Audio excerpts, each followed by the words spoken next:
I'm Jillian O'Brien, your 504 Compliance Manager.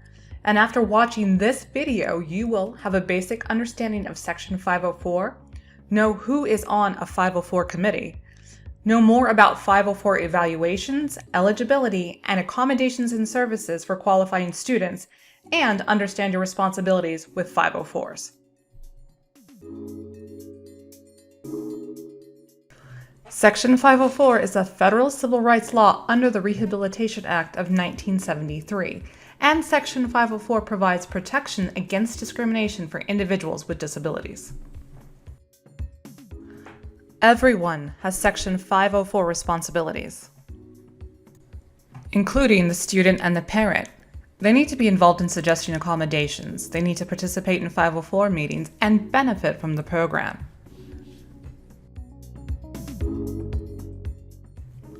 School principals and all school staff also have responsibility. Principals are going to designate a Section 504 coordinator for the building. Additionally, everyone will conduct non-discriminatory practices in our schools. We're going to keep student information confidential, but we're going to provide it to people who may need to know, like substitutes. We're going to refer, evaluate, identify students as appropriate, and we will also ensure timeliness with all 504 procedures, such as providing input, attending meetings, and completing 504 documentation and receipts of notices, which are also called RONs.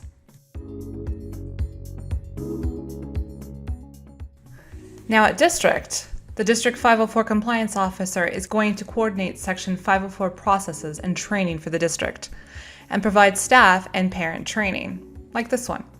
We're going to manage Section 504 grievance procedures and help conduct that self-evaluation.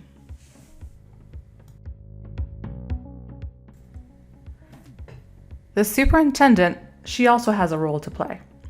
So she must designate a District 504 Compliance Officer and provide a written notice to stakeholders the name and contact information of that District 504 Compliance Officer. And this is done through the student handbooks and on the district webpage. She must also provide continuing notice to students and employees. The school board also has a role to play. They need to establish policies of non-discrimination and develop grievance procedures and hearing procedures.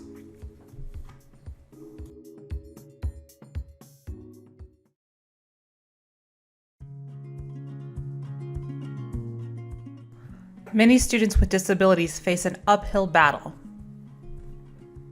Section 504 is designed to provide equal access and fairness in general education to 504 eligible students with disabilities by leveling that playing field for them through what is known as a Section 504 plan. Now, a Section 504 plan is not designed to enhance a student's performance or maximize their potential, but it is a plan to provide fairness and equal access to education for students who have these disabilities. A Section 504 plan can do this because they may include accommodations or even possibly services, and these plans are developed by a 504 team. So let's talk a little bit about who will make up this 504 team or committee. The 504 committee must be made up of people knowledgeable about the child, the meaning of the evaluation data, as well as placement options. The actual people who are going to be on that 504 committee, well, that will probably vary by school and definitely by needs of the student. But 504 teams often include the following knowledgeable persons: 504 coordinators, teacher or teachers, the parent, the student, if it's appropriate, and other relevant staff as appropriate. So it could be the school nurse, the school social worker, school administrator, evaluators, etc. So we've covered a little bit about the basics of 504 and who's going to make up that 504 team or committee. So now let's delve a little bit deeper and let's talk about what that committee is going to do. And we're going to focus first on a Section 504 evaluation. Now, in a Section 504 evaluation, that Section 504 committee must review and consider information from a variety of sources. Now, those sources will include things like our educational records, input from teachers, input from the parents and the students, administrators, and other school-related specialists, community providers, and any other relevant information. And that can be part of the Section 504 evaluation. So let's talk a little bit about medical records, such as a medical evaluation or a diagnosis. A school may not require a parent to provide that medical evaluation or diagnosis as part of the 504 data. However, to the extent that that information exists, a school may ask the parent if they are willing to share that information with the 504 committee so it can be considered. Now, it's also possible that we can ask the parents if they will provide us with a release of information, which is called an ROI, and 504 disability verification document, so the 504 coordinator can get that information, so the 504 committee can use that to consider for the 504 evaluation.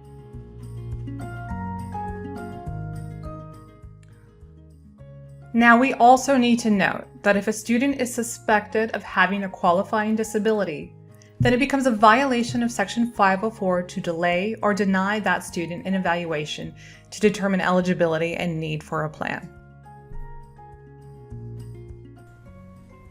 So we've covered the basics of a 504, who is on that 504 team, and the 504 evaluation. So our next step is to move into Section 504 eligibility.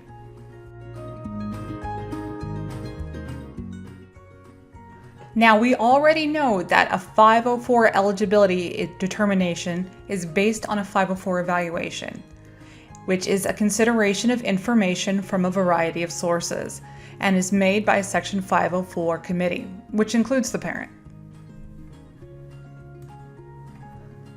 So a student is 504 eligible if that Section 504 committee has made the determination that the student has a physical or mental impairment.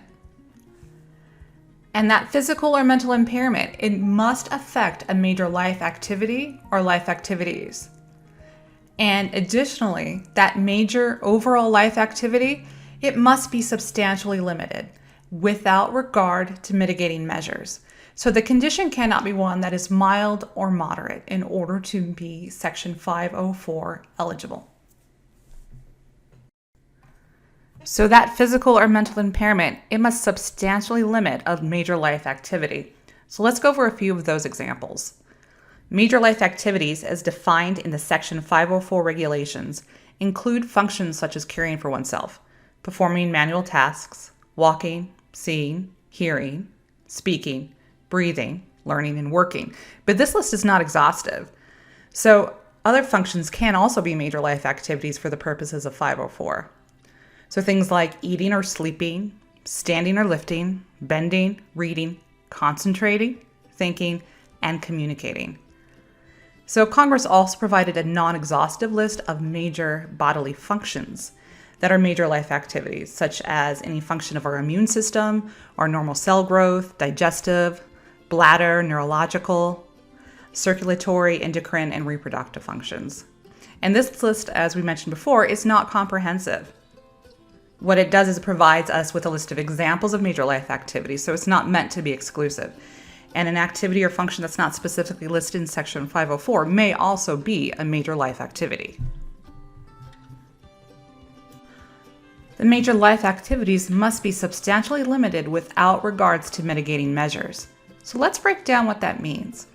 Mitigating measures are something that's going to eliminate, reduce, control, or offset that adverse effect of having a disability. So it could be something like medication, medical supplies, equipment, prosthetics, hearing aids, cochlear implants, oxygen therapy. It could be a reasonable accommodation or auxiliary aids or services, or even learned behavioral or adaptive neurological modifications. Or it could be things like having a BIP or a health plan or an emergency plan as well. So as part of the 504 evaluation, which, as you know, is a collection of information from a variety of sources, the Section 504 team must identify and document the mitigating measures currently being used by the student, if it's applicable. And once identified, the team must determine how the student's impairment would impact the major life activity in the absence of the positive effects of each mitigating measure. So for example, if we had a student who had been diagnosed with ADHD and then takes medication for this condition, that medication, it can be a mitigating measure. So the team must determine whether the student's impairment would substantially limit concentration or learning or any other appropriate major life activity if that medication were removed. The team must identify each mitigating measure used and determine how the impairment would impact the major life activity without that positive impact of the mitigating measure. So we've covered the basics of 504, who is on a 504 team, the 504 evaluation, and 504 eligibility. So now let's move into what does it mean to have a 504 eligibility for a student. A student who is 504 eligible has the following protections and rights under Section 504. So a non-discrimination protections. So students with 504 eligibility have an equal opportunity to receive educational benefits and services. Students with a 504 eligibility have a right to periodic reevaluations, which are generally about every 3 years or sooner if that need arises.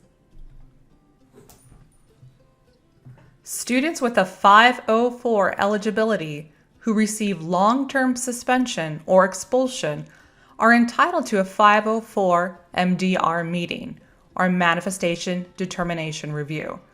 And that's to determine if the conduct in question was caused by or directly and substantially related to the student's disability, and or if the school failed to implement the student's Section 504 plan.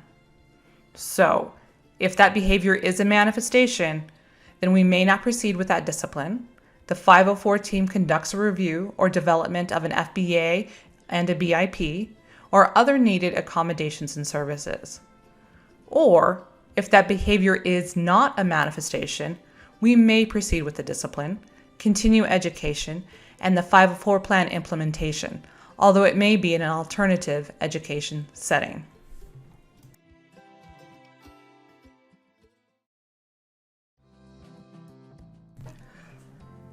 So, just who is eligible for a Section 504 accommodations plan? Well, once a student is determined to be 504 eligible, the 504 team must then determine if that student requires a 504 plan.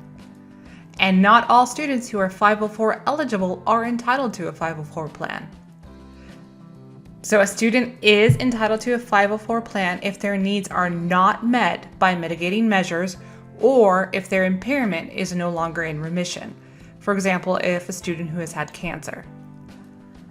A student is not entitled to a 504 plan if their needs are met by mitigating measures or if their disability and condition is not currently active or is in remission. 504 teams build those 504 plans for eligible students so that student can benefit from and access the general education curriculum. It is the 504 team who determines what, if any, accommodations or services are needed for that student who is 504 eligible.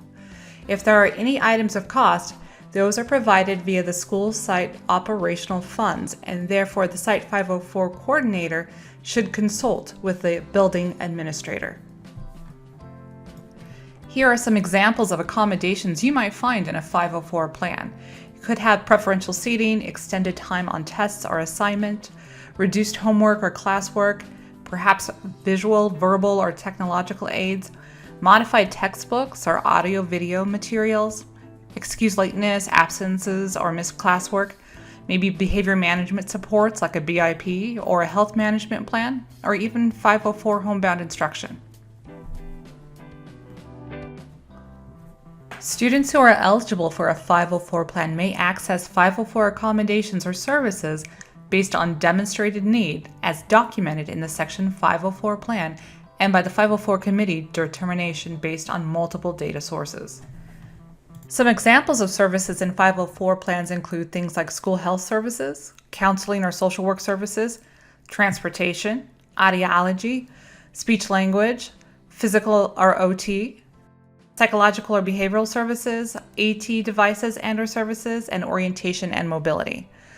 Generally, there are two basic kinds of service delivery models. Now, the first one is indirect. And indirect can be a consultation with the school staff or with the student or with the parent. It could be training or it could be monitoring therapeutic activities. Now, the other one is direct, and that's hands-on. It's face-to-face with the service provider, and it could be individual or it could be in a small group session.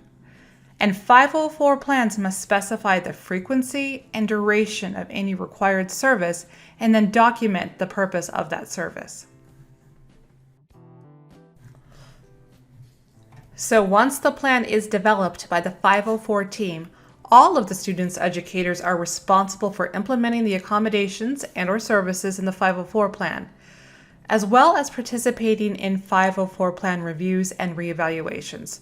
So let's learn a little bit more about that.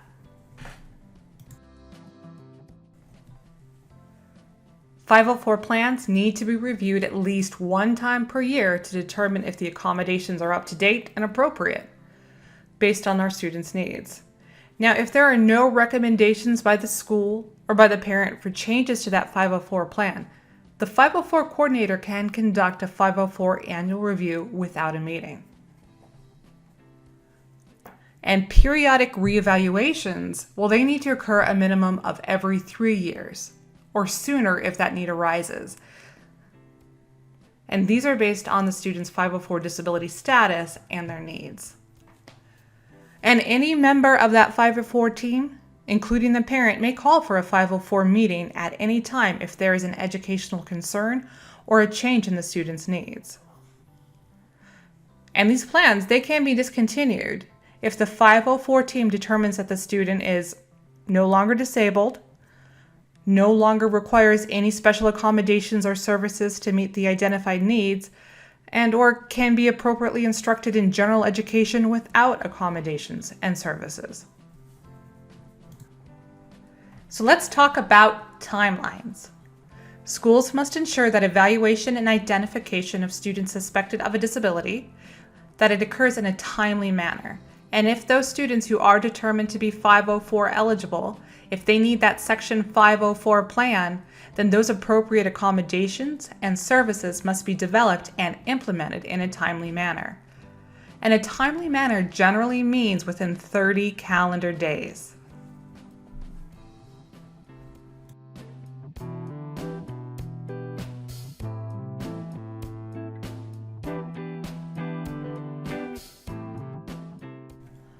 So let's talk about MLSS, including SAT and Section 504. So student health and wellness should be the primary consideration integrated into each layer of the MLSS. This will help ensure students are healthy and ready to learn. All 504 students, regardless of disability, are entitled to a free and appropriate public education, or FAPE, in the least restricted environment. Many students who are currently attending public school campuses may have certain health or behavioral needs that require additional care while at school for them to access and benefit from the educational curriculum. In order for health care and or behavioral supports to occur in an organized and effective manner, intervention plans developed by collaborative teams should be implemented. These plans may include those health management plans, those BIPs or behavior intervention plans, Section 504 plans, and IEPs under IDEA. IDEA is the Individuals with Disabilities Education Act, and it's another federal law for students with disabilities. Students are eligible under IDEA when having met certain criteria for specific types of disabilities and also need specially designed instruction, which is special education, and or related services in order to benefit from their education provided through an individualized education program, or IEP. There are 13 categories of IDEA disability, and they include autism, deafblindness, deafness, emotional disturbance, hearing impairment, intellectual disability, multiple disabilities, orthopedic impairment, other health impairment, specific learning disability, speech or language impairment, traumatic brain injury, and visual impairment, including blindness. And in the state of New Mexico, we also include another exceptionality, which is not a disability, and it's gifted.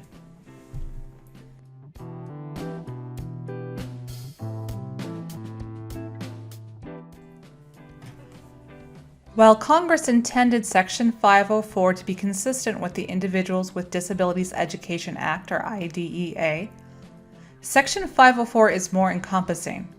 The Section 504 definition of a disability is much broader than IDEA.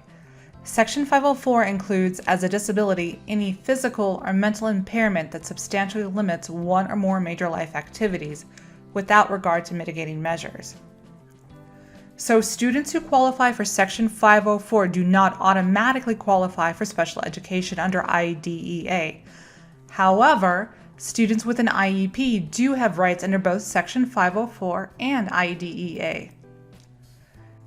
Some students qualify for special education services with an IEP, and they also have a separate and distinct 504 eligibility. For example, a student can qualify for an IEP as gifted, but they also have a 504 eligibility with ADHD. A student can qualify as speech-language impaired for special education, but then also be identified as having asthma under 504. A student can have a specific learning disability under an IEP, and then with a 504, they have anxiety.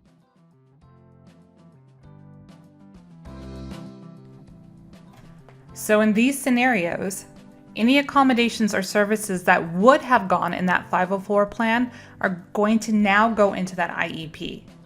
And the SEAL and the 504 coordinator will collaborate and document that 504 eligibility by way of that 504 referral and the evaluation process, and then also document within the prior written notice of the IEP the nature of that 504 eligibility.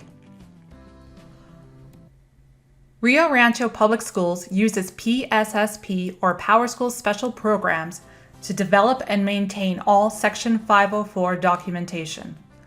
It is important that staff take an active role in the 504 process. It is essential that staff respond in a timely manner to Site 504 coordinators' requests for providing input, attending meetings, and completing the 504 documentation and receipts of notices, or RONs. For teacher and nurse input, in order to collect input prior to that 504 meeting, a Site 504 coordinator will send 504 forms, such as the teacher input, health, vision, and hearing screening, via a PSSP message to staff. This is valuable information to be considered in the 504 meeting, so staff must complete this input in PSSP as requested by the 504 coordinators. The next thing is the receipt of notice. So it is the responsibility of all the staff to review the finalized 504 documentation and complete that RON, verifying that they understand and will carry out their responsibilities for any student who is on a 504. The district utilizes an RON to certify that staff have been notified of the student's 504 status and needs. Staff involvement is essential in this 504 process. The district has requested Site 504 coordinators to work with building administrators if there are delays in the Section 504 process.